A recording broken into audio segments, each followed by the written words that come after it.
ورحمۃ اللہ وبرکاتہ۔ ٹائم ماشاءاللہ تقریباً 11:15 ہو گئے۔ ذرا سوتے سوتے ذرا کھڑے کرنے جانا ماشاءاللہ بیدار نے کہا الحمدللہ۔ اللہ رب العزت جیسے ہم اس مقام پر تشریف فرما ہے، ایسے ہی ہم سب کو اللہ رب العزت اپنے عرش عظیم کے سائے کے نیچے جمع کرے۔ آمین۔ ہم کو ہمارے آباء و اجداد سمیت، ہماری اولادوں سمیت، ہماری بیویوں سمیت، ایسے ہی اللہ رب العزت نبینا مکرم صلی اللہ علیہ وآلہ وسلم ان کے مبارک اور شریف ہاتھوں سے ہمیں حوض کوثر کا پانی نصیب فرمائے۔ آمین۔ اور ایسا پانی کہ جس کے پینے کے بعد جنت داخل ہونے تک پیاس ہی نہ لگے۔ آمین۔ اور ہمارا داخلہ سب کا اللہ رب العزت جنت الفردوس میں فرمائے۔ آمین۔ الحمدللہ الحمدللہ نحمده ونستعینه ونستغفره ونؤمن به ونتوکل علیہ ونعوذ باللہ من شرور انفسنا ومن سیئات اعمالنا من يهده الله فلا مضل له الحمدللہ الذي هدانا لهذا وما كنا لنهتدي لولا ان هدانا الله الحمدللہ الذي نزل الفرقان على عبده ليكون للعالمين نذيرا الحمدللہ الذي مننا على من أعطانا سيدنا وحبيبنا محمد صلى الله عليه وآله وسلم الحمدللہ الذي من خلقنا من بيوت المسلمين والمسلمات والمؤمنين والمؤمنات والموحدين والموحدات الحمدللہ الذي فضلنا من شهر رمضان الحمدللہ الذي أخرج صدورنا بتلاوة القرآن وصلى الله على سيدنا محمد على حبيبه اجتبى وعلى آله وأصحابه أجمعين برحمتك يا أرحم الراحمين أعوذ بالله السميع العليم من الشيطان الرجيم من همزه ونفسه ونفخه بسم الله الرحمن الرحيم يوم لا ينفع مال ولا بنون إلا من أتى الله بقلب سليم۔ جو میرے بھائی وہاں تشریف فرما ہے ان سے معدبانہ التماس ہے کہ وہ اندر آ جائیں، کیونکہ جو میرا بیان ہے وہ نہ تو شریعی ہے اور نہ ہی ایسا ہے کہ ماشاءاللہ ایک سر والا انداز ہو۔ میرا انداز ایک اپنا ہی انداز ہے، تدریسی انداز۔ اگر آپ سامنے ہوں گے انشاءاللہ العزیز آپ کا بہت ہی فائدہ ہوگا۔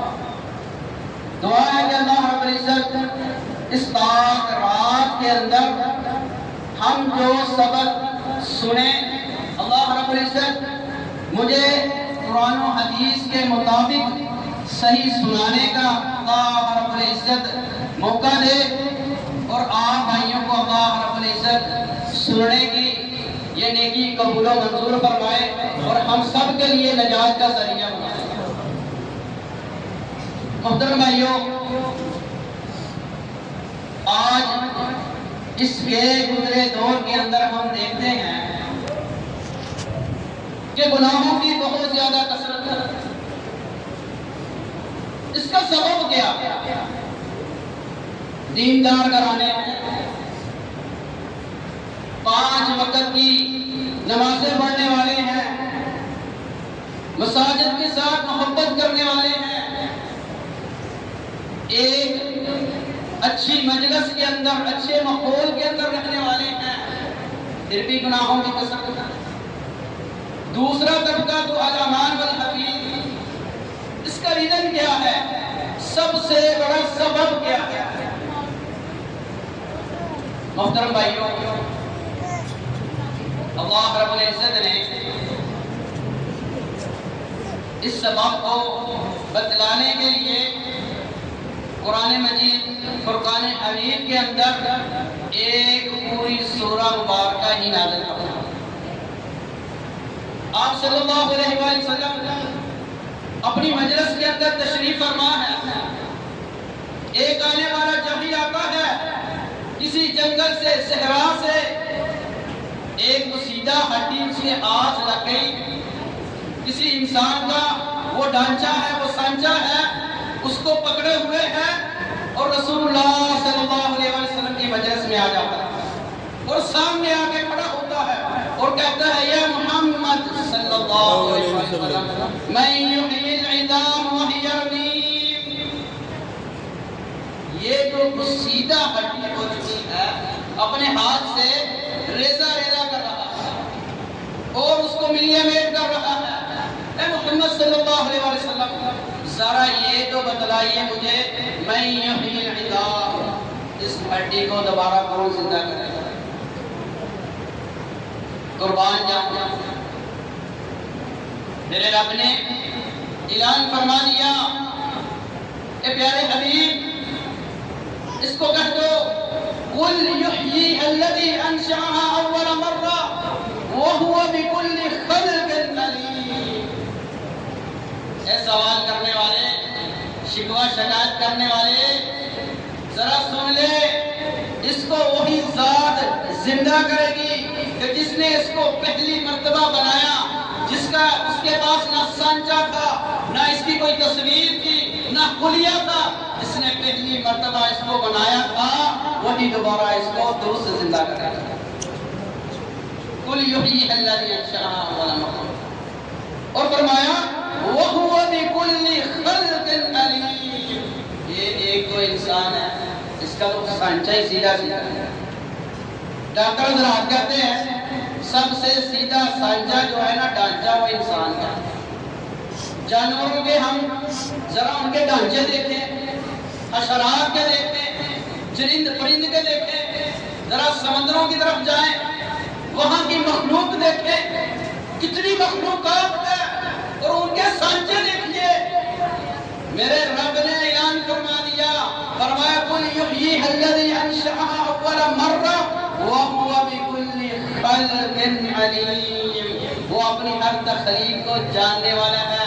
اے دنیا انسان کے لوگوں سن لو، وہ اپنی ہر تخلیق کو ایسے ہی دوبارہ زندہ کرتا ہے، اس کے لیے کوئی مشکل نہیں ہے۔ اور یہی سبب ہے آج ہمارے گناہ کا سب سے بڑا جو سبب یہ ہے کہ ہمارے عقیدے کے اندر پختگی نہیں ہے۔ عقیدے کی آتش کیا ہے؟ والبعث بعد الموت، کہ ہم مومن ہیں، مسلمان ہیں، اس بات کے اوپر ہمارا عقیدہ پختہ ہونا چاہیے کہ ایک وقت آنا ہے، ہم نے دوبارہ اٹھ کے زندہ ہونا ہے، اپنے خالق کے سامنے پیش ہونا ہے۔ صرف یہ نظریہ ہم کو سمجھ آ جائے، یہ بات ہمارے ذہن کے اندر بیٹھ جائے کہ ایک وقت آنے والا ہے، یہ جو ہم دارالامتحان زندگی جی رہے ہیں، پھر ایک وقت آئے گا اس زندگی کا ہم نے پورا حساب لینا ہے۔ اس زندگی کے اندر کیا کیا، کیا اعمال کیے، ہماری کیا سوچیں تھی۔ اللہ رب العزت فرماتے ہیں، یہ انکار کرتے ہیں قیامت کا، لا اقسم بیوم القیامہ ولا اقسم بالنفس اللوامہ۔ اے پیارے حبیب میں قسم اٹھاتا ہوں ایسی بات نہیں ہے، قیامت یقیناً برپا ہو کر کے رہے گی۔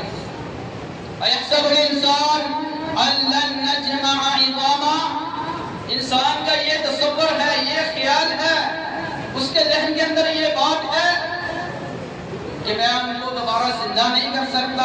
أَن لَّن نَّجْمَعَ عِظَامَهُ، اس کی ہڈیاں کو دوبارہ جمع نہیں کر سکتا۔ میرے رب نے سورۃ القیامہ علامہ کے اندر کمال ہی فرمائے۔